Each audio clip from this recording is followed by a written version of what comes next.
биринчи бул биздин жаратуучубуз менен болгон адепти карадык, сүйүктүү пайгамбарыбыз менен болгон адепти карадык. Деги эле бул жашоодо адам өзүнүн кандай адеп болушу мүмкүн? Адамдын өзү менен өзүнүн адеби болушу мүмкүнбү нафсысына? Сөзсүз түрдө өзүнө болгон адеп сакталбаса, инсандык даражасын жоготот. Инсандын даражасын ким түшүрөт десе, ал өзү тандап, өзү каалап, өзү түшүрөт. Албетте, бардык нерсени Алла Таала жаратып берет, бирок тандоону инсан өзү жасайт. Ошондуктан ал өзү тандоо жасап, даражасын түшүргүсү келсе, ал түшүрөт. Кайсы учурда, качан ал өзүнө болгон адепти сактабаса. Инсандын өзүнө болгон адеп сактоосу, ал Алла Тааланын алдындагы кулдук статусун билип, өзүнүн напсисине каршы күрөшүүнү сөзсүз түрдө өзүнө жарыялаш керек болот. Анткени напси тарбиялабай жайына кое турган болсоң, ал амарату бису деп атат. Ал сени жамандыкка гана буйруй турган. Алла Таала көп эскертүүлөрдү келтирген, эң ошо чоң душманың бул напси деп. Биз напсиге бузуку болууну дагы илхам салдык деген, такыба болууну дагы илхам салдык деген. Бул деген ошол адам баласынын тандоосу эрки өзүнүн колунда экендигине бир көрсөтмөлөр деп түшүнсөк болот деп ойлойм. Ошондуктан адам баласы өзүнүн напсисине согуш жарыялаш керек, аны тарбиялаш керек болот. Адам баласы ошол напсисини тарбиялабай кое турган болсо, анда ал адамдык даражадан айбандык сапатка жакындай баштайт. Айбандык сапат болсо, ал акыл менен ойлонбогондуктан акты караны, тазаны, кирди ылгабай калуусу мүмкүн. Ошон үчүн напсини тарбия кылыш керек дагы. Жанагы амаратто бисуну тарбиялап жүрүп отуруп, жемелөөчү напси кылып, өзүнө өзү шык берүүчү напси кылып, Алла Таалага ыраазы болгон напси кылып, анан Алла Тааланын тагдырына тынч болуп калгандай нафсул мутмаина деп атабыз. Ошого чейин жеткирип коюу мусулмандын колунан келе турган ишпи десе, Алла Таалага таянып, себептерин кармана бериш керек. Албетте биз эч нерсеге кепилдик бере албайбыз. Ооба, ушундай кылсаң, сөзсүз могул жыйынтыкка, өкүмгө келесиң дей албайбыз. Бирок ошол тепкичтерди басып өтүү зарылчылыгы барбы десе бар. Напсиге каршы чыгуу, ошол тепкичтерди басып өтүүгө себептерди кармануу, бул сөзсүз түрдө мусулман милдеттүү түрдө аткара турган нерселерден болуп эсептелет. Бүгүнкү күндө биздин коомдо кээ бир жаңы элементтер, жашоо эрежелери кирип жаткан сыяктуу. Өзүңдү жакшы көр, өзүңдү сүй, өзүңдү урматтоо деген сыяктуу бир жаңы эрежелер кирип аткан сыяктуу. Бул эрежелер же болбосо бул түшүнүктөр адепке жатабы же адептин ичине киреби? Эч бир адептүү, илимдүү мусулман өзүн башкалардан жогору койбойт деп Ибрахим Атхум деген алымыбыздын айткан сөзү бар экен. Мусулман деген негизи өзүн сүйүү деп айтыштыктан мусулман өзү уялыш керек экен да көрсө. Анткени мусулман биринчи Алла Тааланы сүйүш керек, анан пайгамбарыбыз алейхиссалату вассаламды сүйүш керек. Пайгамбарыбызды, Азирети Мухаммад Мустафа алейхиссалату вассаламды сүйгөндө кандай сүйүш керек десе, ата-энеден артык көрүп, баладан артык көрүп, мал дүйнөдөн, өзүңдүн жаныңан артык көрүп, сүймөйүн ыйманың толук болбойт деп атат да. Биз пайгамбар саллаллаху алейхи вассаламды сүймөк түгүл, анын ким экенин билбей келип атабыз, ага болгон адеп сактоодо. Демек өзүңдү сүйүү деген деги эле биздин динибизге кошпогон нерсе болот. Биринчиден бул эң чоң адепсиздик, илимсиздик. Илимсиздик дегенде, караңгылык дегенде биз түшүнөт экенбиз, мен профессормун, балким бир илимий даражам бар, дагы бир илимий ученый степеним бар деши мүмкүн. Ооба, академиялык дисциплиналардан ал профессор болушу мүмкүн, доктор болушу мүмкүн. Бирок биз азыр караңгылык, илимсиздик деп эмнени айтып атабыз десек, динин тааныбаганын, Кудайды тааныбаганын, пайгамбар саллаллаху алейхи вассаламды тааныбаган жөнүндө айтып атабыз. Ошондо биз эмне кылышыбыз керек десе, эки канаттай кылып окушубуз керек болуп атат. Бүгүнкү күндүн зарылчылыгы балким ушунда. Светтик билимди дагы алып, өзүң жашап аткан коомдун тилин билүү дагы зарылчылыгы болуп атат. Бир кесиптин ээси болуп өнөр аркалашың дагы зарыл болуп атат. Бирок диниңди билүү бул сенин мойнуңдагы парыз болуп атат. Демек, өзүңдү сүйүү, өзүңдү урматтоо дегенде ошол шариаттын 5 максаты менен гана чектелиш керек. Динин сактоо, жанын сактоо, малын сактоо, урпагын сактоо, акылын сактоо. Калган жаатында ошол динге ылайыктуу сүйүүлөрүн өзүнүн ордуна коюш керек болот. Акыйкат. Адам өзү жалгыз коом болбойт. Анын айланасында ар дайым адамдар болуп туруш керек. Жана кандай адамдарды тандайбыз? Биздин айланабызда кимдер болот? Бул да биздин эркибизден. Биз кандай жолду, кадамды, максатты койсок, ошого жараша адамдарды жандайт эмеспизби? Ошол жаныбыздагы адамдар менен, деги эле тууган урук менен болгон мамиле кандай болуш керек? Мусулман аялына дегенде. Бул аябай оор маселе. Менимче бул передачаңыз чыккандан кийин көптөгөн талашуу тартышуунун бул акыйкат нерсе, боло турган нерсе. Анткени адамдын напсиси акыйкатты көтөрө албайт, өзүнө пайда алып келе турчу нерседен зыянга качат деген нерсе бар. Бирок биз азыр айтып атканда өзүбүздүн көз карашыбызды, тажрыйбабызды айткан жерибиз жок. Динден үйрөнгөнүбүздү, динде кандай экен деп устазыбыз мисалы, ар кимибиздин устазыбыз кандай үйрөтсө, ошол нерсени алар болсо кимге таянат десе, устазына байланып отуруп, тиги пайгамбар салсамга жетип бара турган бир туура манхаждагы илим жөнүндө сөз болуп атат да азыр. Ошондуктан алдын ала эскертүү, бул биздин оюбуз эмес, опять же да. Биз ушул коомчулук дегенде айлана чөйрөбүзгө болгон мамилени эки этапка бөлүп алышыбыз керек болот эмеспи динибизде. Биринчиден жакын туугандарыбыз, махрамдарыбыз, анан намахрамдары.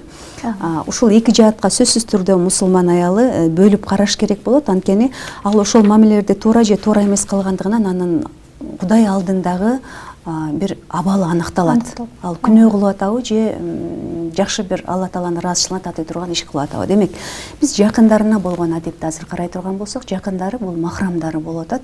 Махрамдары дегенде ошол аял, ошол эркек тууганды көзгө тута турган болсок, эркек жакын туугандарын ошол адам менен никеге тура албагандай жакындык, тууганчылыкта болуш керек, абалда болуш керек.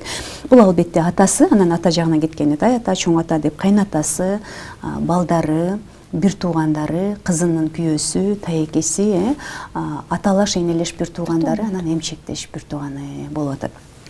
Биз болсо бир тууганын балдары дагы кирип атат. Анан биз алыс эле туугандарды бөлөөнүн балдарын тууган кылып, кол алышып учурашып коюшубуз мүмкүн. Кучакташып коюшубуз мүмкүн. Эми ушулардын баардыгын карасаңыз, светтик мамлекетте бул нормалдуу эле көрүнүш. Эгер мисалы бөлөсү менен кол алышып учурашса, эч ким аны мындай туура эмес кылып атат, адепсиздик кылып атат деп ойлобойт. Анткени коллега менен коллега деле кол алышканда, кол алышып учурашуусу нормалдуу болгон өлкөдө жашап атабыз да. Ошондуктан биз ушул жактан өзүбүздүн адебибизди сактоонун үстүндө иш алып барышыбыз керек болот. Мага ушул нерсе кылган туура эмес деген нерсени билип алсак, иншалла ушул позицияда болгонубуз жакшы. Демек, ушул жакын махрамдардын, махрам эркектердин арасында дагы мусулман аял адепти сакташ керек болот. Сүйлөөдө, өзүн алып жүрүүдө, кийим кийүүсүндө, анткени айрыкча хиджаб кийимин кийүүдө, баягы авратыңды жапкан кийимди кийгенде, биз махрамдардын алдында хиджабсыз жүрсөк болот деген сөз ушул кээде бир туура эмес адепсиздикке чектен ашып кеткен учурлар. Ооба, чектен ашып кеткен, анткени оор аврат, жеңил аврат деген көзгө тутулбай калып атат дагы. Кээде атанын алдында мындай кыска чолокшум деп коебуз, шорты, же болбосо өтө кыска юбка кийип, ийиндери ачылган бир кийимдерди кийип алышыбыз мүмкүн. Ушул жеңил аврат болгону менен ошолорду дагы адепке салып, ошол инсандарды сыйлай турган болсок, көргөзбөгөндөй деңгээлде, ыйба деген сыяктуу. Маселен, атанын алдында кыргыз кыздары энеси аркылуу, жеңеси аркылуу бир байкы сүйлөшүп, элчи кылчу да ата менен кыз бала, мисалы көзмө көз сүйлөшкөн чанда болгон. Ушул сыяктуу нерселерди сактоо менен эле ошо кыргыздын каада салт, үрп адатына кээде бир баш багып койгон өтө пайдалуу болот экен динге келген адамдарга. Ооба.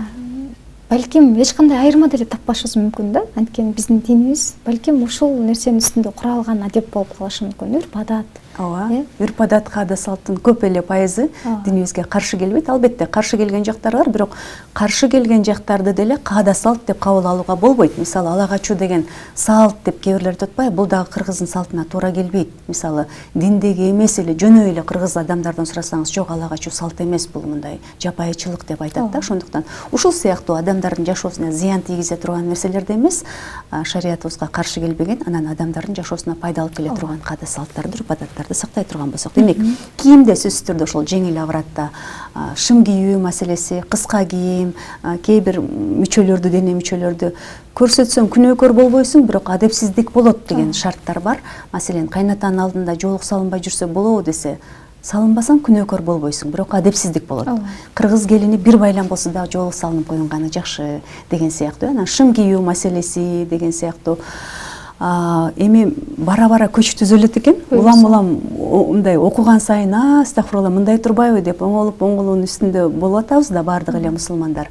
Шым кийүү такыр биздин динибизге туура келбейт. Балким ошол чыгарылган өкүм болгону менен шым өтө кенен болсун, үстүнөн өтө кенен бир кийим кийилсин деген менен өтө кенен деген жерин алып салып шымдын өзү калып калып аткан жагдайлар болуп атат да. Ошондуктан баягы такыба аял баары бир шым кийбейт дегенде карманганыбыз дурусураак болот беле дейм мен өзүмдүн пикиримде. Анан ушул жакын адамдардын ичинен уруксат берсеңиз кыскача токтолуп койсом, мисалы унутпой атабыз. Жакын адамдардын ичинде маселен тууган эле, бирок ошол эле учурда бөтөн эркектей бир дистанцияны сактай турган учурлар болот да. Маселен эже сиңдиңдин күйөөлөрү убактылуу махрам болгону менен аларга дистанция деп сакталыш керек болот. Алар менен кол алышып, кол кармашып, кучакташып, учурашып, же болбосо жезде келиңиз чай ичели деп сырдашып сүйлөшүүгө болбойт. Дистанция сакталыш керек. Бир бөлмөдө жалгыз калбаш керек, бир үйдө уктабаш керек деген сыяктуу адептер сөзсүз сакталыш керек болот. Бөлөгө болгон, ошол жездеге болгон деген сыяктуу булар башка эле эркектердей болуп эсептелет. Кайнага менен, кайны менен бир бөлмөдө калып калуу деген жакшы эмес. Пайгамбар саллаллаху бул жөнүндө бул күйөөңдүн агайнелери бул өлүм деп айтканын эгер эстей турган болсок, анткени тууган деп эч ким мындай жаман күмөн кылбайт дейт, бирок ошол жерде биз шайтандан коргонууда өзүнүн жолдорун сактап, себептерин карманышыбыз керек болот да. Человеческий фактор деп коебузга, пенделик ар бир жерде иштеп кетиши мүмкүн, анткени шайтанга туруштук бере албай калган учурлар болушу мүмкүн дейт. Анан сүйлөшүүдөгү дистанция боюнча ошол өзүңдүн атаң болсо дагы, өзүңдүн чоң атаң, тай атаң болсо дагы бул жерде улуу муун, кичүү муундун ортосундагы сактала турган дистанция. Кимге эмне сөздү сүйлөш керек, кайсы учурунда сүйлөш керек, ооба. Биринчи ой пайда болот, анан аны формага салып формулировать этесиң, андан кийин эме кыласың десе, көп учурда андан кийин сүйлөйсүң да дейт да. Жок, андан кийин убагын күтүш керек болот. Ооба. Ой пайда болду, мен аны формулировать этип койдум, даярдап койдум, анан учуру келгенде мен ошол нерсени айтам деген сыяктуу, же бирөө аркылуу айттыра турган сөз болот. Ошон үчүн алардын учурун күтүш керек болот. Анан кайната менен келин маселесинде өтө токтоло турган жагдай бар экен. Булардын баарын өзүм кошо үйрөнүп алып, анан айтып берип аткандагы чагымда, анан кайната менен келиндин ортосундагы маселеде кээ бир учурда мен кайнатам менен абдан өз атамдай болгон учурлар болот дейт. Машаллах, биз абдан кубанычтуубуз ошондой учур боло турган болсо. Бирок кайната менен болгон мамиледе дагы дистанция сакталыш керек болот, анткени кайната келиндин ортосундагы жакыныраак мамиле, мисалы атасындай кылып колунан өөп коюп, бутун жууп берип деген сыяктуу, же болбосо бутун кийгизип коюп кызмат кылса болобу десе, ошол адам карыган адам болуш керек дейт, же болбосо өтө такыба адам болуш керек деп келет. Бирок динден алысыраак адам болуп калса, жашкурагы жашыраак болуп калса, келин дистанцияны карманганы оң. Колунан келишинче дене мүчөсүн жаап, баягы себептерин карманып жүргөнү оң деп келет. Анткени бул жерде өтө чоң бир өкүм келип чыгат экен, бирок муну албетте алымдардан тактай турган жагдай болот. Кайната эгер кызыбы менен келинди кармап койсо, келин менен уулунун ортосунда некеси бузулуп калат деген. Ошол жагдайлар болсо сөзсүз түрдө, мисалы ушул муфтияттын фатва бөлүмүнөн келип тактай турган жагдайлар болот экен. Анткени кийинки мамилелери арам болуп калышы мүмкүн деген динибизде өзүнүн шарттары бар экен. Бул ошо жакындарына болгон адеп болду, иншалла. Сонун теманы угуп отуруп, бир суроону бербей койсом болбойт деп чечтим, анткени кайната келин маселеси айтылып кетти. Бул сонун адептердин бирөөсү, бирок ошол жерде кайнене келин да маселеси бар экен. Жалпы суроону түшүндүңүз окшойт. Негизи эле келиндин кайненеге чай коюусу бул адептенби же адептен эмеспи? Мен эсимде болсо сиздин диссертацияңыздын темасы ушундай болгон, магистрдык илимий изилдөөңүздө. Бул карасаңыз эми эфирде чыгып сүйлөшө турган темабы эми деш мүмкүн да, бирөө алдың чайникти чашкага куюп койдуң, берип койдуң. Бул жерде мындай маселе бар да. Убакыт болсо кыскача бир мисал келтирейин. Бир бала жигит иштен келет экен. Иштен келсе, энеси таякты таянып, бейгине анан жерди чукуп, таягы менен отурат экен дейт. Анан апасынын маанайын байкаган жигит аялына барып, апам эмне маанайы жок десе, бар дейт. Чай бердиң беле десе, бергем дейт. Кандай кылып бердиң эле десе, ысык кылып, сүттөп, бал салып дейт. Жок, аны сураган жокмун. Маанайын кандай эле апама чай берип атканда деген экен да. Ушуну карасаңыз, чай куюп коюу адамдын бардыгынын колунан келет да. Чай куюп койчу десе, ал мындай шарылдатып коюп, мынтип жылдырып койсо деле болот да. Анан чайды акырын колуңа алып, чайник менен үнүн чыгарбай коюп, сунуп берүү деген ушул адеп болуп эсептелет. Жалпысынан чай куюу деген кандай десе, ошентип куйгандан көрө куйбай эле кой дейм да. Жанагынтип мындай тарсылдатып берип, шарылдатып коюп иче беребиз деп дегенден көрөкчү, куйбай эле кой, адепти сакта ошол маалда деген. Анан эгерде динибизде кандай дей турган болсоңуз, муну жакшы билесиз эми. Эл үчүн сурап атканыңызды мен түшүнүп турам. Диянаттан казыр деп карайт эмеспизби? Соттун алдында күнөөкөр болобу десе жок, бирок Кудай алдында күнөөкөр болобу десе, Кудай алдында күнөөкөр болот. Ошондуктан ушул кичинекей эле кыска өмүрдө чайды талашпай эле куюп кое берели. Ошол эми мен айтып коем да, кайненелер, биздин апаларыбыз эми 60-тарга, 50-лөрдөн ашып калган адамдар болуп атат да. Ошол аялдар деле өтө деле жыргап, жакшылык көрүп, күлүп жайнап жашаган адамдар эмес. Абдан кыйналып, өмүрүн арнап, болгон жакшысын баласына берип, кийинтип, ичинтип, өзү жебестен балдарын ушундай баккан аялдарда, мындайча айтканда, жыргаганына караганда куураганы көп болгон аялдар. Ошон үчүн кээ бир учурда эркек бала аялдын, эненин кадырын биле бербейт. Өтө мындай акыл токтолуп, бир жаш өтмөйүн. Ошол эненин байкуштун күлкүсүн чыгарып, кубаныч тартуулап эле жакшынакай маанай менен адеп сактап чайды берип эле койгонубуз бизге оорчулук келтирбейт деп айткым келет.